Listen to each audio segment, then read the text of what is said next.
this whole liberal mantra that these ridiculous things that are being spun in a way that aren't true are very dangerous for our country. We may not be the best country, but show me a better one. Right. And we are good. Join host Scott Jones for Pissed Off Politically Speaking on the 405media.com. We're on the 405. We're on the 405. I love Tammy.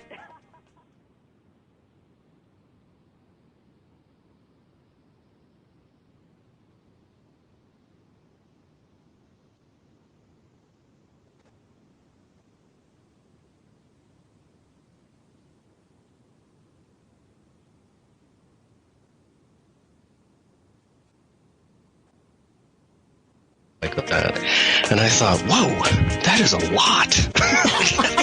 Like every other person on the block is dead. Tammy Jackson, the emerging threat from the West Coast. Tammy has made herself into a rising radio star. When we have these mass amounts just suddenly pour into the United States, we have a worse problem than we already have had with assimilation. The Tammy Jackson Show, Tuesday nights, 10 Eastern, 7 Pacific, only on the 405media.com. Anything for you, Tammy. Off the Grid. And he's also the only person I've ever seen that could write, "My dog just rolled over" on Facebook and get like 62 likes. I'm also, just a correction, I'm the best looking person in social media too. Off the Grid with Matt Hochman and Beckett Adams. You have men in the United States Army running for cover and hoping the police show up. You know, the base is a soft target that's filled with brave Americans, but they got their hands tied. I'm sure the jihadists completely consider it a soft target. It's like a shopping mall, or like you said, a school. It's probably worse than a shopping mall, because at least here in Arizona, you're allowed to carry. In several of these shootings, Jared Lautner in Arizona, the Sandy Hook shooting, a number of these shootings always involve somebody who was desperately unhealthy in the head, but for some reason, the argument always turns into, get away from my gun. What can we do to maybe help people like this? New day, same time. Monday, 9 p.m. Eastern, 6 p.m. Pacific. Only on the 405media.com. We're on the 405. We're on the 405. We don't want to cause no fuss. Yeah, we just want to let out revolution. We don't want to spill no blood. Yeah, we just need to let out revolution. Two hosts that are different from those that aren't so different. It's Angie. It's Paul. It's real, serious nonsense. Hey, you're listening to Real Serious Nonsense on the 405. We are part of the 4-hour Politainment Hour every Thursday on 405. This is our new home. We're really excited about it. Have a new home. We have, we have a new show name.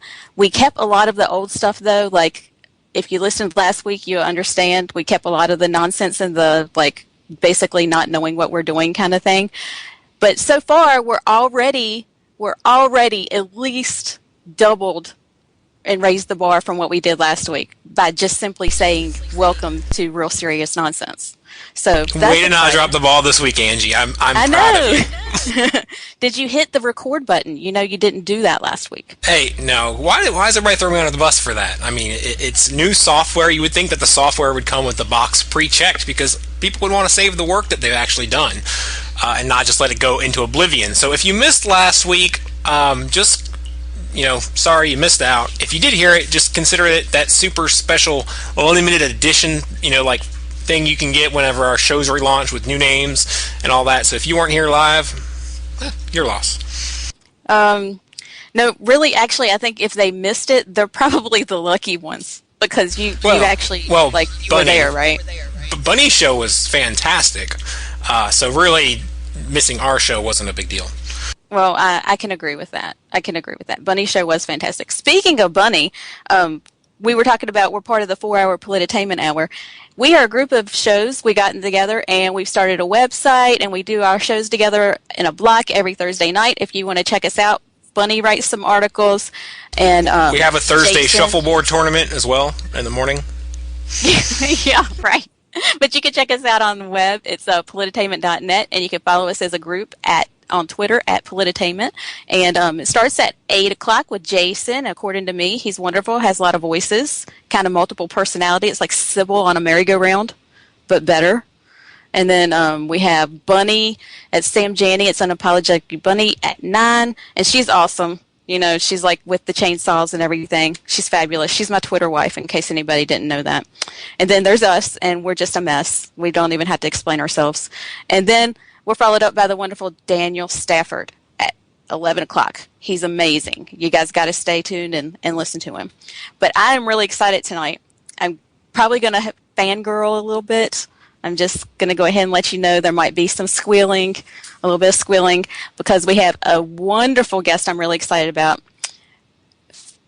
Do you know who it is? Do I? Mm-hmm. Let's see. What gets you excited? Gluten-free pizza. Gluten-free pizza gets you excited. Well, that's true. It does, because I don't get it very often, but only good gluten-free pizza, because Domino's makes a really sucky one. I'm just like putting that out there. Domino's gluten-free pizza is horrible. But it's better than that. It's better than gluten-free pizza. I'm really excited about it. What, have another guess? I don't know. I didn't read the notes you sent me again, so I'm at a loss. Oh, it figures. You never read the notes. And it's not like you actually tweeted out the poster 20 times or anything yesterday. Hey, production is hard work. I do a lot of background work behind the scenes, like actually, loading the files up, and then, I'm sweating right now. I'm sweating. Anyway, we have Stephen Miller. He is amazing. You're probably going to know him as Red Steez on Twitter. Stephen, are you there? Yeah, white. Sorry, I'm filling out my Oscar ballot. Hold on, white. Awesome. Best costume is white. I can't do it. I mean, there's one picture here that's black, and it sucked. I can't do it. So that one's also white. Okay, I'm done. Wonderful. How are you? How are you, raging Islamophobes? We are fabulous, and you know us so well. You already knew that we were Islamophobes. We're so excited. Very excited. We all are. It's everywhere. It's rampant. So, in case you guys did not know, Stephen blogs a lot. He writes for Ricochet. He has his own, it's like a little web magazine kind of thing. It has a lot of graphics. Being a graphic designer, I have to tell you, that is one of the things that I started fangirling about you with the artwork that you have on your site, and that's thewilderness.me. It's really exciting. You guys have to see that if you haven't visited already. He has some great artwork and some great things there, and he writes for Ricochet as well. And so I had a question for you right off the top that I'm kind of interested in. How did you get into that? How did you get into the blogging and the whole Twitter thing? I kind of accidentally fell into Twitter by accident, I was just making jokes at myself, basically. And then all of a sudden I turned around and I had about, 2,000 followers. And I was like, oh, well, this is kind of fun. I'm going to stick with it. And so that's kind of how we got into it. Well, I did. Yeah, so. Pretty much the same way you did. I got really drunk one night and I was home, so I figured I'm just going to go join Twitter. So isn't that how everybody starts it? It's just kind of like, let's just get shit hammered and, sign up for this thing. Yeah. And then tweeted our like athlete that we hate the most. It's just like, you suck.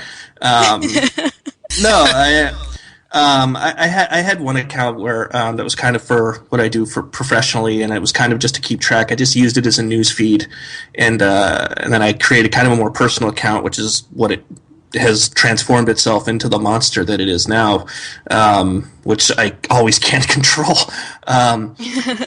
And the account I had now, I went into this to a podcast last week, and it was more about it was an activist. I was like, okay, I'm going to try to do some activism. It was kind of on the heels of Occupy, and we were starting to come into the 2012 primaries, and I was kind of like, well, I have shit to say here, so let's just see how well this works. And you plot away on it, and you plot away, and you just kind of keep tweeting, and things that come into your mind, and it gets it's kind of grown into its own little thing, which was kind of surprising. And as far as blogging, I kind of set some benchmarks. I was like, well, holy crap, if I got 1,000 followers, that's kind of crazy. I can't imagine that many people would want to listen to me talk, but they do. And then it was like 2,000, it was like 3,000, it was like kind of okay.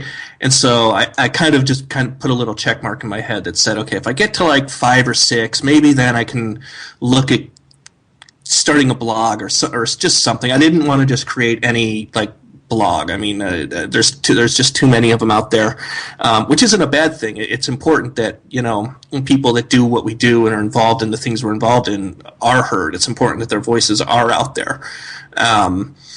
But I've always kind of had that little warped view of the world on things. So I kind of wanted to do a little bit differently and tackle some things that I didn't really see people in the bubble tackling. I mean, it's like primaries are important and candidates are important, and, you know, news stories are important, and criticizing the media is infinitely important. I didn't really see it being done in certain ways that I wanted to see it being done. Which is what you talked about with graphics and design and illustration. And so I kind of wanted to put some skills and develop something that I hope was something that a lot of people hadn't seen. And it was kind of a way to look at design. If we remember back to the 2008 campaign, I mean, Barack Obama basically beat John McCain on good design. Yeah. He was on Facebook, he was on Twitter. He did like that hipster Brooklyn Garamond fonts and... Yeah. You know, the logoing and the selling of the package. The message didn't even matter. It was just how they were selling a package. It was like one of the first presidential campaigns I'd ever seen that was sold like a can of Pepsi. It was they were selling a product. They weren't selling, you know, how are we going to fix the economy, and they weren't selling healthcare. They were selling a package. They were selling here is your spokesman, here is the logo, here is the slogan. And you're not, you know, you're cool if you drink this, and that's all it was. And I looked at it and I said, I think we, you know, if we can't at least do it better than them, we can at least show them that we're onto what they're doing.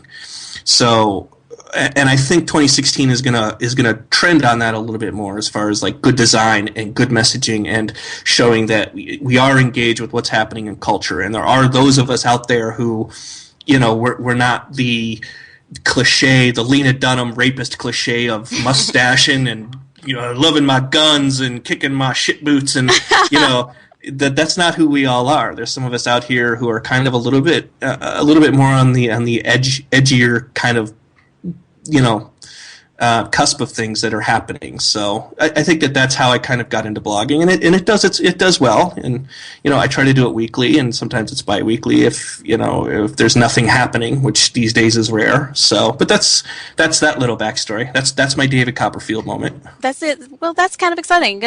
That's good. You know, I think that a lot of us did come into doing this kind of thing the same way. And I mean, I know my very first tweet, I had 0 followers, exactly 0, and was listening to the presidential debate, and it was the vice presidential debate, and I tweeted out a tweet about Joe Biden.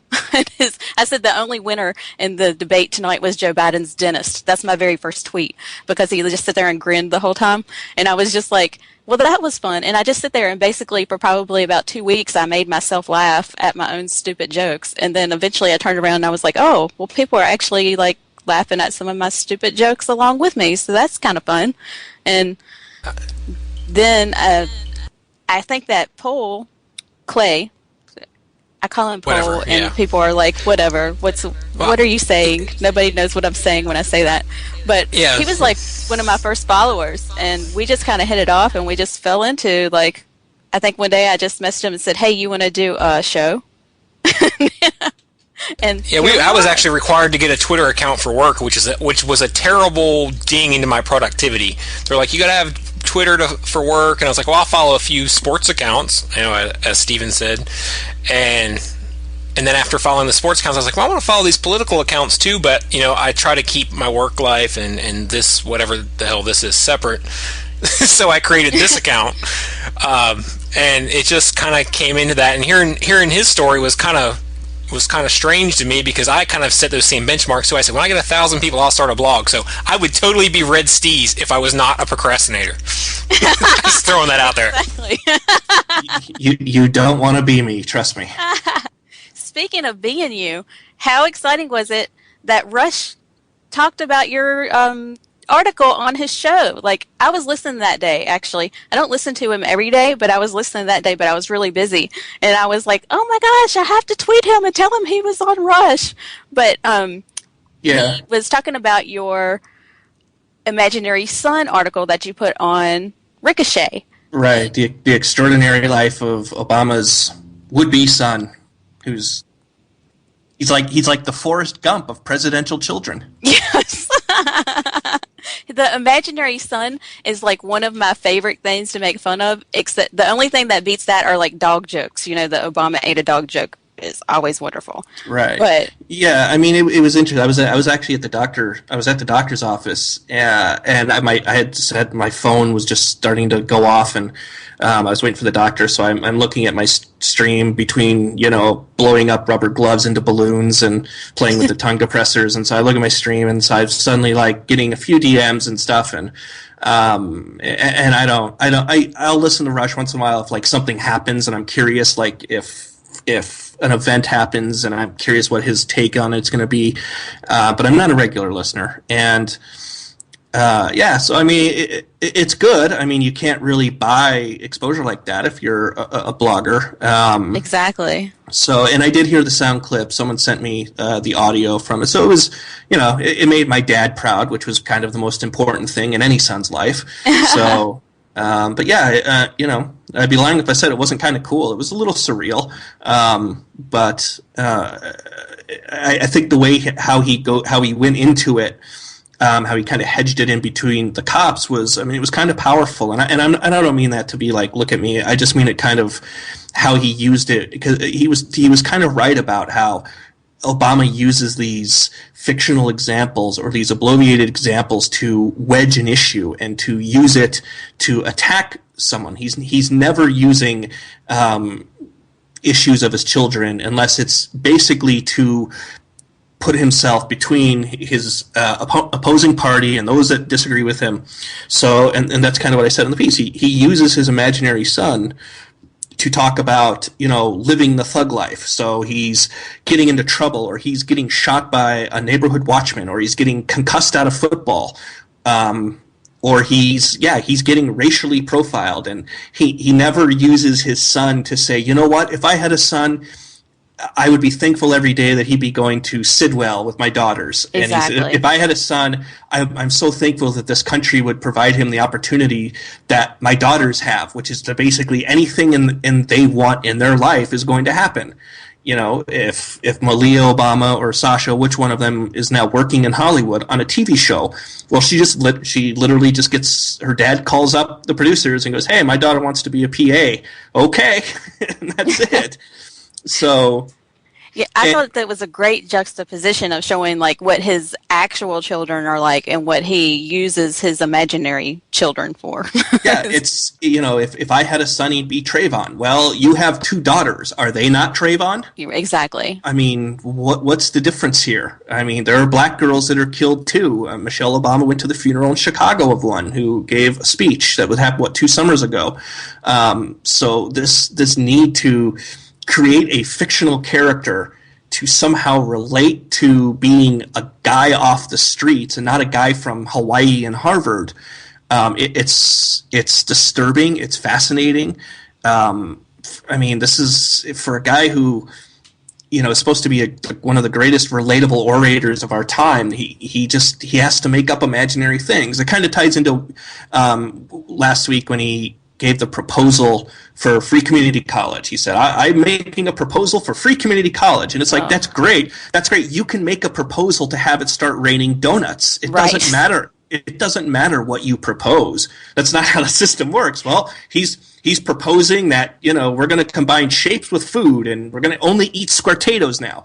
You know, no, it's like you can propose anything you want, but that's what kings do.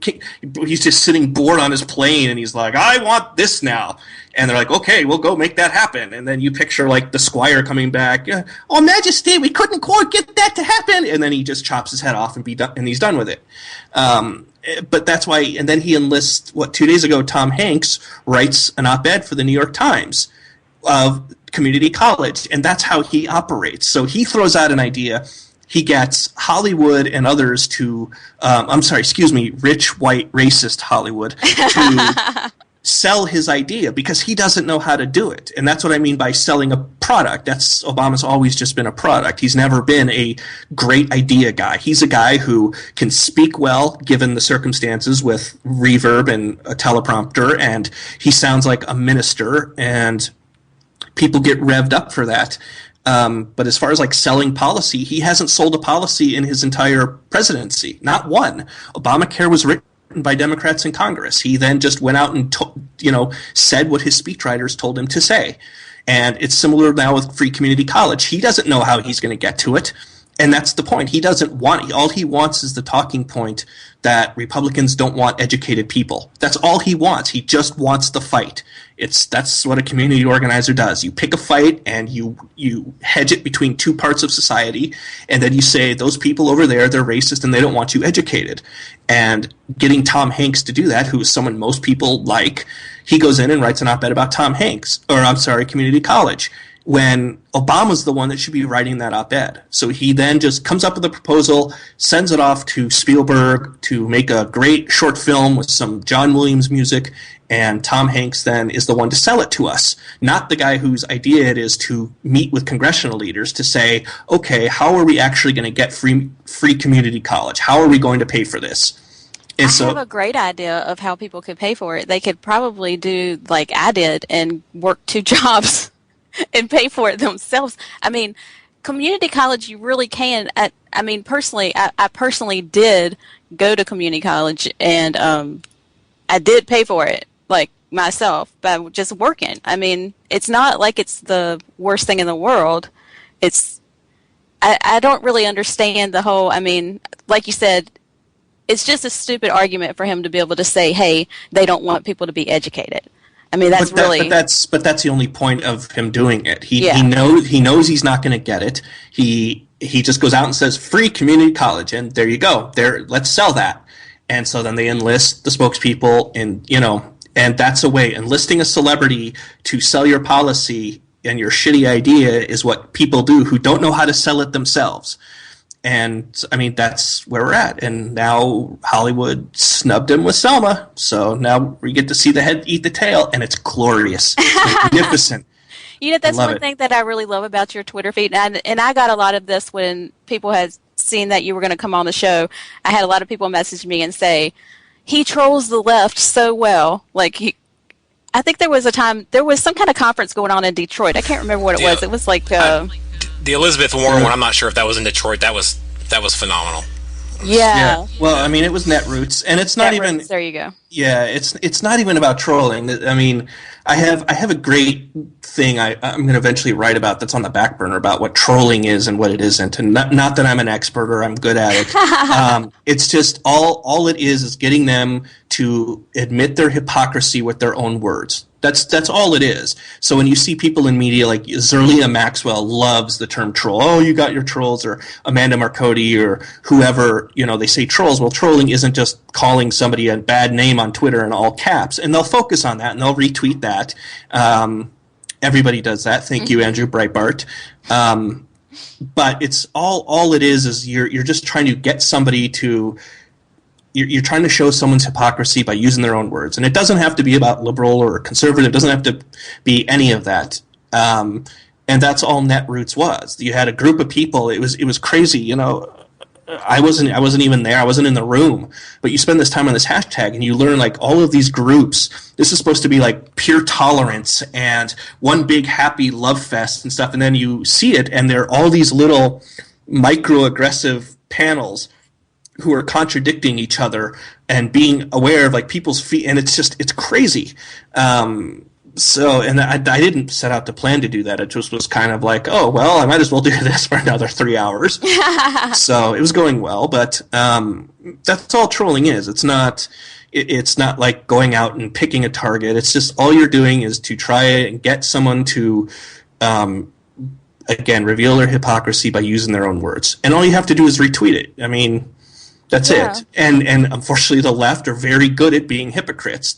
Everything they do is founded on a lie. So it's not hard to get them to expose just their complete lack of understanding of the argument that they themselves are making. It's not hard.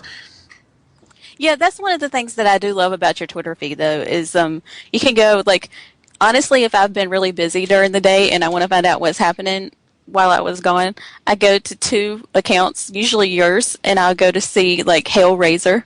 I go to those 2 pages and I can find out, like, what happened all day long just by, like, reading probably, like, about 15 or 20 of y'all's tweets and what's going on. Yeah, Razor's great. He's really good at showing, just like he's really good at just coming up with exact opposite examples of an argument, like right off the top of his head. He's very, very good at that. It's one of the things he's almost the best at. Yeah. And everyone's like that. Everybody who's kind of involved in the circle has their own little talents, and we try to play off those. So. Yeah, I love it. I love that about you guys, and that's one of the things that I got a lot about you too. When people found out you were coming on the show, I had one person that messaged me and said, I always like his tweets, but I'm always afraid to respond because I never know if he's being sarcastic and I'm going to look like an idiot. And I told him, I said, well, you can always respond to me. Yeah, I said you can always respond to him, and I said, and probably a good rule of thumb is like 99.9% of the time he's being sarcastic. So that would probably be a good rule of thumb too. No.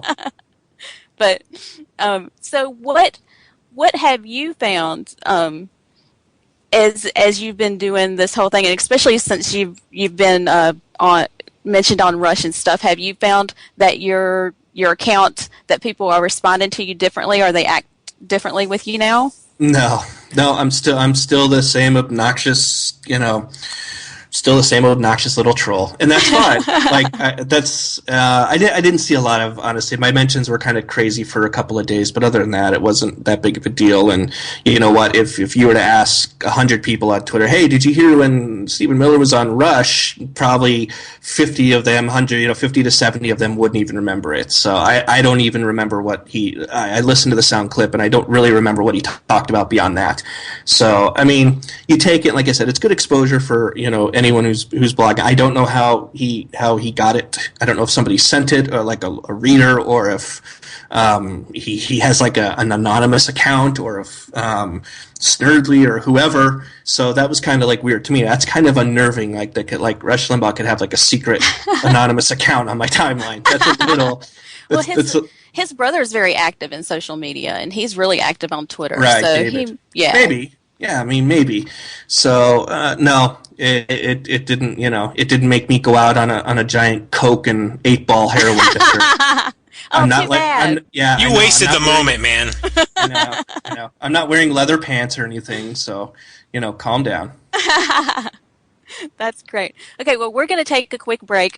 We actually just totally skipped our 15-minute break because I was so interested in what you were saying. But we're going to go ahead and take our break, and we're going to be right back. When we get back, we are going to talk about crazy feminists, and that should be a lot of fun. So we'll be back in just a few minutes. 405. Their show is just like Red Eye. If Red Eye made absolutely no sense whatsoever. Furious, no.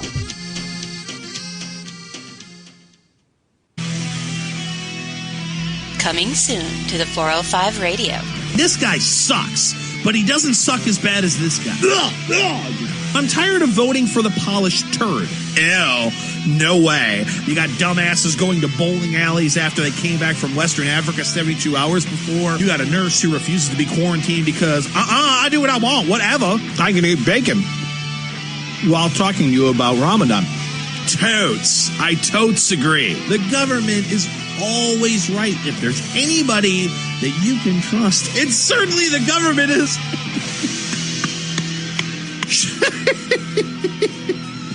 Your weekly slice of common sense conservatism and ADHD. It's According to Me with Jason DeWilkins, Barack Obama and Mitch McConnell's second most hated internet radio program.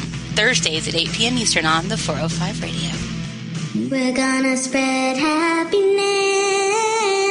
We're gonna spread freedom. Obama's gonna change it. Obama's gonna lead 'em. So let me be clear. You didn't build that. Everything he's done is clean as a whistle. He's never not only broken any law, he's never done anything wrong. He's the perfect father, the perfect husband, the perfect American. Hey y'all, this is Sam Janney, or the Bunny as many of you know me by. Your friendly neighborhood bad girl of conservatism. Here to talk to you about my show. I'll talk about conservative issues, my top 10 douchebags of the week, and have some pretty badass conservative guests on the show. All that, plus me, your resident bunny with a chainsaw. Coming soon to the 405 Radio, it's Unapologetically Bunny. Thursday nights, 9 p.m. Eastern, right here. Hey, are you conservative in the world of liberal? Yes. Yep. Mm-hmm. Yeah! Well, you're not the only one. I'm Daniel Stafford, host of the Stafford Voice. Each week, I'll bring you the events, and together we'll learn about how they affect you. So sit back and get ready to laugh and cry your way through the good, the bad, and the ugly of talk radio. Every Thursday night at 11 o'clock Eastern, right here on the 405.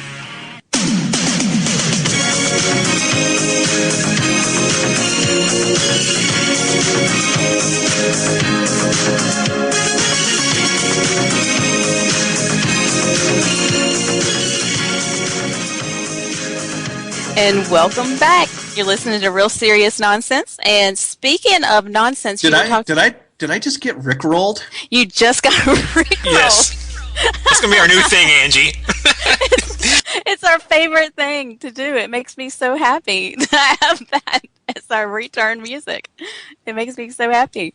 But see, that's some of the nonsense that we do. And you said that you weren't wearing any leather pants. So I have to ask you if you are wearing pants, because earlier in the week you told me you might not wear pants while we were doing the show. I do have my window open. So that's Is there a breeze? I'm in New York City, so yeah. I mean, I kind of look like Leonardo DiCaprio's floating corpse in Titanic right now. So I'll let you guys decide. Okay. I'll leave the visual up to you. We'll leave that all up to the listeners. Our chatters will be very happy with that. Yeah, they are. They're going to be really happy. Though with that. cold is not usually very favorable to males, so. You've been watching too much Seinfeld. I was watching. Okay. I was watching before I started producing, so yes. Okay, so we're going to talk about some crazy feminists. One of my favorite crazy feminists is Sally Kohn. She's nuts, and she's been really nuts over this whole Charlie Hebdo thing. She's been going insane. She's tweeting all over the place and being crazy. Have you been reading or keeping up with anything she said? I do when it's retweeted, because good old Sally has me blocked. Oh, she hasn't blocked me yet. I'm surprised. Amanda Marcotti has. She's blocked me. She's blocked everybody. Yeah. I mean, Sally's having a complete meltdown, and I would too if my complete worldview was basically just crumbling before my eyes in a slow descent to hell, because it is. There is nowhere there with Charlie Hebdo. There's nowhere for especially progressive media to hide behind these narratives anymore, because something I wrote in my piece at The Wilderness was normally it would be like the liberal elitists in France criticizing the kinds of cartoons that Charlie Hebdo was murdered over, and they did criticize them. But if this was like a different country, France would be right out there criticizing these illustrations, and we can't offend because of their large Muslim population. And yet here it happened right in their own city. And that's, to me, that's kind of a joke that Charlie Hebdo would enjoy in a weird kind of sick, perverted kind of way. So yeah, I mean, Sally's certainly having her moments, and I don't know how to help her other than, maybe find a giant Indian with a pillow and smother her out. I don't know, because she's I mean, but that's what's happening. And this whole idea of Islamophobia and rampant Islamophobia, which National View said it, and we should all be saying it more, is that this is a myth. This is a myth that they've created to propagate the ideas of their own beliefs. It's because they can't be in the wrong. So what do they say? Well, you're just afraid of Muslims. No, we're not afraid of Muslims. I mean, that's not what we're afraid of. I have, holy shit, my head is getting cut off from my body phobia. That's what I have. So And that's a more accurate term to describe it. Yeah. But that's all it is. So, you know, when the cafe shootings in Australia happened, it was, hell, hold on now. We don't know who this person is, and we don't know what their motivation. Oh, that's an ISIS flag in the window. That flag could have come from anywhere. That doesn't mean he's part of ISIS. And, you know, we need to make sure that Muslims in Australia aren't, oh, he shot 3 people. Oh, okay. But that still doesn't mean that he's a radical Muslim that believes the same thing. And, you know what, let's start this hashtag that, you know, we'll ride with Muslims. We're tolerant. And 3 weeks later, 12 people are dead in France from radical Islamists. And in between those attacks, there wasn't rampant Islamophobia. There wasn't Muslims being dragged out into the street and beaten. Okay, so somebody says this, and are there sporadic incidences? Yeah, of course there are. But that's what, you know, suddenly the left doesn't like this idea of, you know, guilt by association when it's them. And that's what Charlie Hebdo's really done. It's really exposed on all levels the kind of hypocrisy that we're seeing today with the outrage society, with the apology society, you know, with the you can't say that, you have to apologize for a joke on Twitter. Well, it really got to me, and I mean, you and I have several similarities in this regard. I mean, we're both artists, and we both make fun of stuff, and we're both pretty sarcastic. So it kind of really we're both devastatingly good looking. Oh yes, that too. I've never that I would have to totally agree with that. I think that everybody should let us know how much they agree with that statement. I'm very proud of that. But when I heard this, it really got me angry. You know, I was like, the people apologizing for that and acting like that was wrong. I mean, I'm a Christian, and I don't care if they made a lot of offensive cartoons and stuff about Jesus every other day all over the place. I don't say, hey, that's great. I like seeing my Lord and Savior, you know, on the cover of something, or him in the jar of pee, you know, that they have everywhere. So I don't like that, but I support their right to do that. You know, we live in America. That's generally the argument. They basically say, you know, well, you're not going to blow us up, and I'm going to make fun of. Sally's done that millions of times, where she'll make fun of, you know, art depicting of Christians or the Pope. She posted the one about the Pope Benedict made out of condoms, which was actually really cool. I actually thought that was really well done. But then it turns around and it's like, yeah, but this is their custom, and because it's their we have to respect their wishes. And it's kind of like, well, you're right. I think the left takes it as we're just okay beating up on Jesus because he's a wimp and it's peace. And that's not what I don't think it's rooted in that. I think Christians view it more as we can take it. You can do anything you want to our God because the dude can take it. So that's true. And that's the thing. I mean, when you talk about feminism in general, there's almost no wing on that aisle that is more hypocritical than, you know, the 13% of people in this country that define themselves as feminists. And they don't want to be reminded of that. And if you remind them of that, you know, you're sexist, you're mansplaining, you're misogynist, and you're going to have to tell me, girls or women out there are going to have to tell me what you are if you oppose a feminist. We have internal misogyny. I do not know how many times that I've been told I either think that I have to behave a certain way or do that because I can't get a date or something. Otherwise, I had a woman tell me that before. But you just exactly what you just said proved it.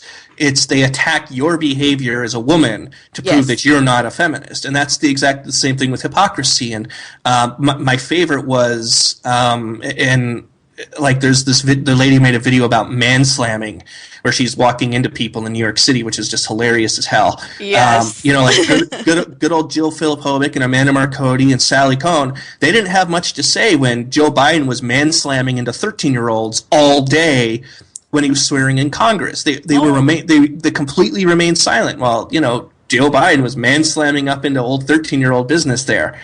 I think Talking Points Memo wrote one piece about it, why does Joe Biden get away with this? And it's I don't know, he's your guy. So Joe Biden gets away with everything.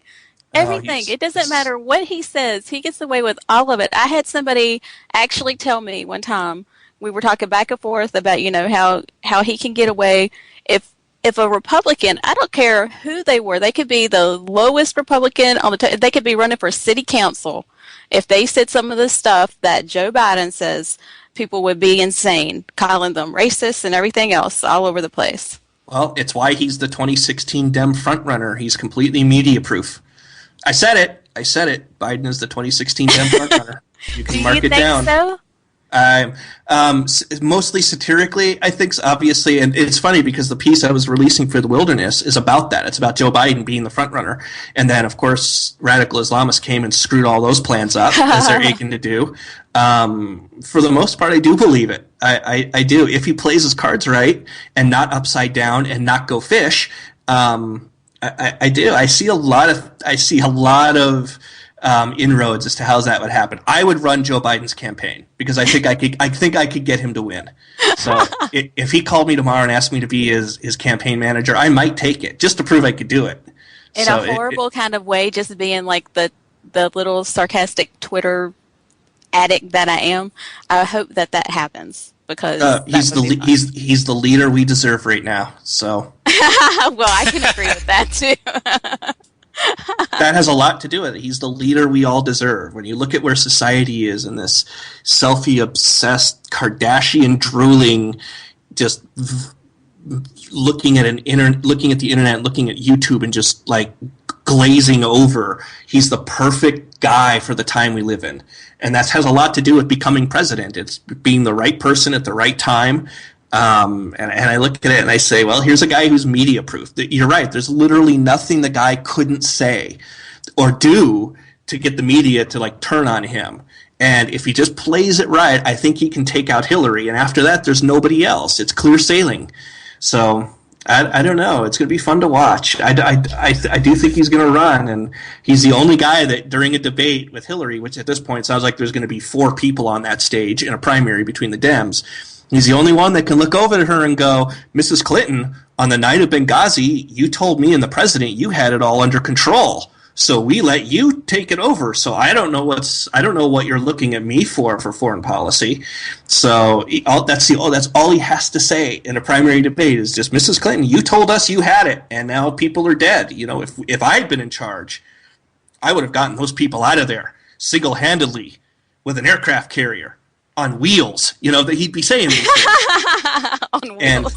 And that's all he has to do. He just has to take grandma out, and it's clear sailing. So we'll see. With her walker and everything, pretty much anybody could take her out. I'm barely 5 foot, and I think I could take her out. Unless she gets like one of those Edge of Tomorrow exo suits, then we're all fine.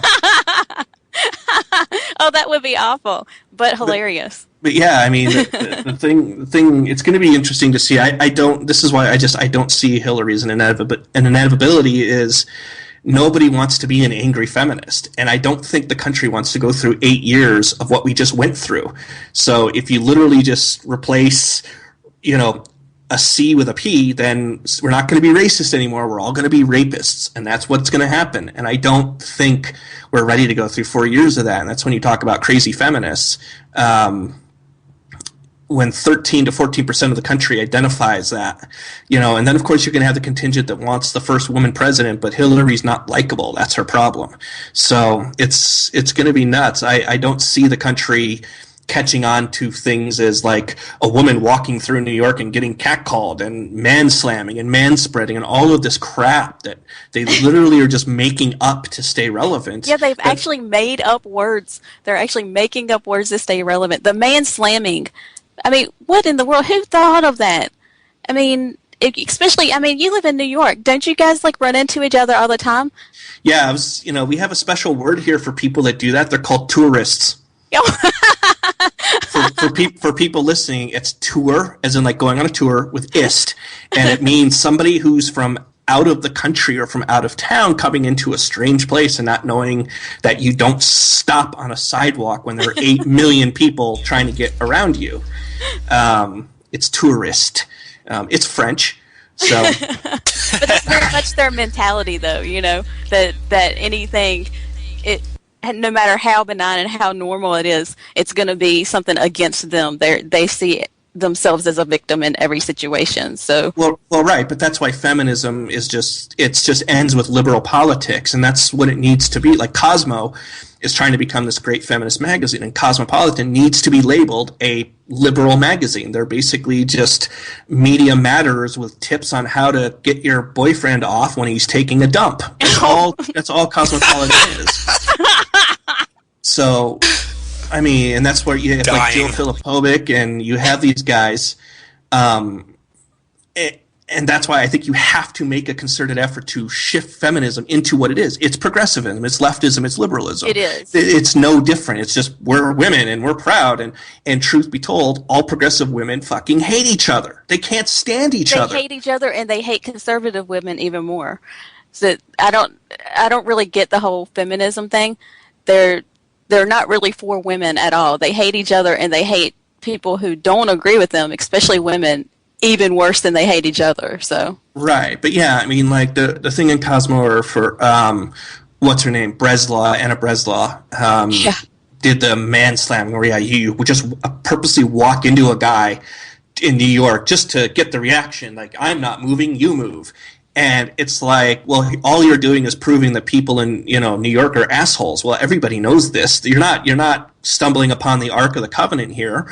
So I don't know what they're trying to prove, other than, again, liberal enclaves are very intolerant.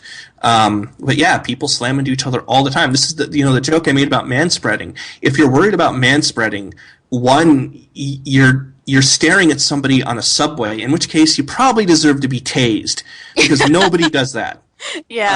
On a subway. You keep your eyes down, you listen to your music, you play your stupid little game on your phone, and you get to where you're going A to B. If you're riding a subway and you're worried about the way someone is sitting, and if you're staring at them, you're in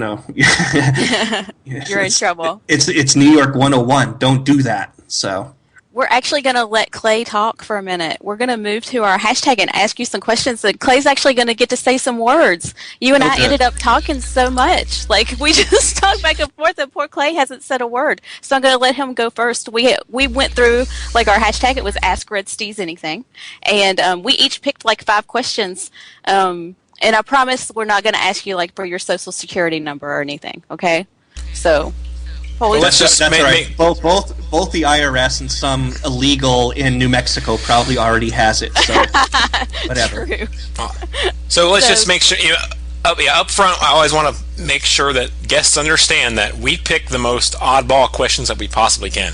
So none of these are going to require too much thought, I don't think. But so we'll just start with this one from.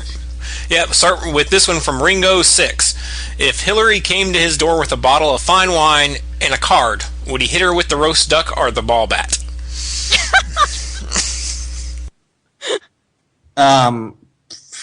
When I hit her with the roast duck or the ball bat? The ball bat. Awesome.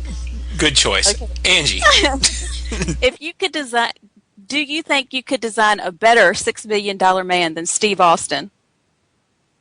Steve Austin is the wrestler? Yeah, I guess. Yeah, that's what my first thought was, too. The odds of that $6 billion man working better than healthcare.gov is yes. Yes. Good one. Just pretty much the same price tag for both, so yes. Super Aaron Burr. He wants to ask him about your beard. Have the terrorists won? Of course they've won. Praise Allah. Oh, yay. Okay. In your Twitter exchanges with liberals, how do you know if you've moved the ball, and what is your goal? Do you want silence or agreement? I thought that was an interesting question. Well, there's two different things. The thing with trolling is you never want to shut somebody up.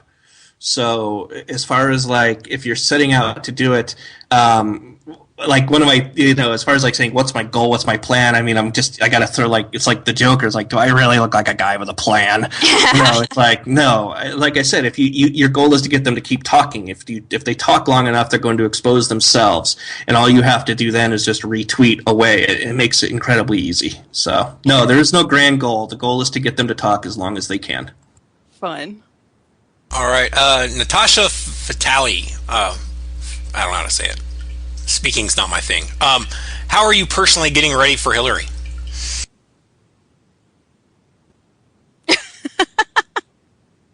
Oh, geez, how aren't I getting ready for Hillary? I'm watching a lot of Cialis commercials. Well, if Hillary's on the TV as much when she's president, we're all going to need Cialis. That's a good place to start. I considered a pocket catheter, because they're always on Fox, and I'm like, eventually that ad gets under your skin, where you're just like, okay, I'll try it. Leave me alone. Those are just two brief things. Those are two quick. If we're like rattling off quick things, those would be probably two things right off the bat.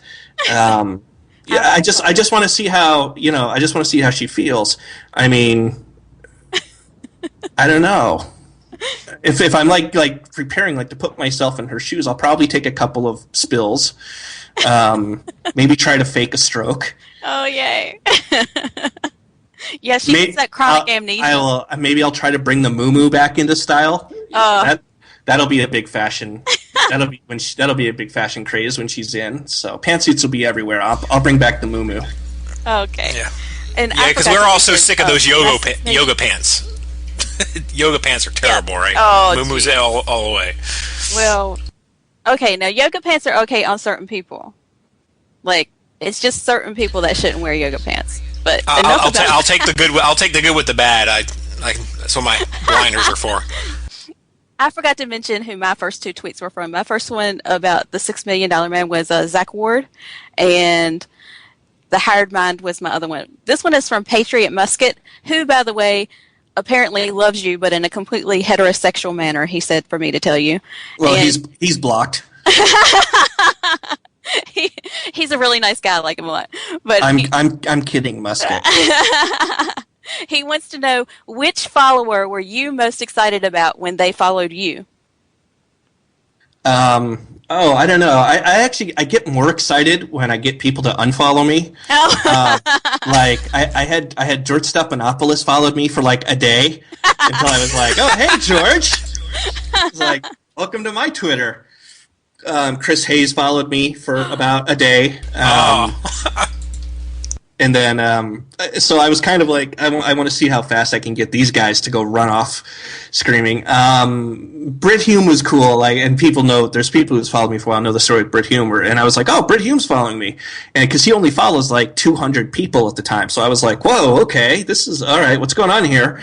I wasn't sure if I was going to be put in a survey or what was happening. And then he unfollowed me, and I cried. I was like, Brit, come on. I was like, what are you doing? And he said, well, you're a name caller, and I don't have time for that. And this was after months of me asking him, Britt, why did you unfollow me? And there's people that know details of this.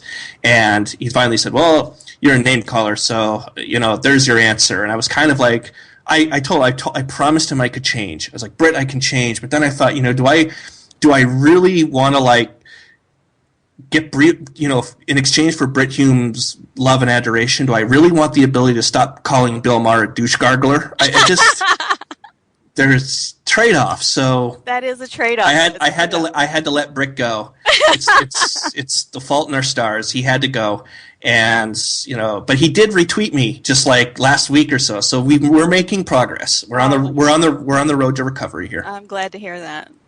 That probably eased everybody's mind out there. Clay, you got another one? Laura K. Philott. I don't know why I even attempt to read. Do you think I'm pretty?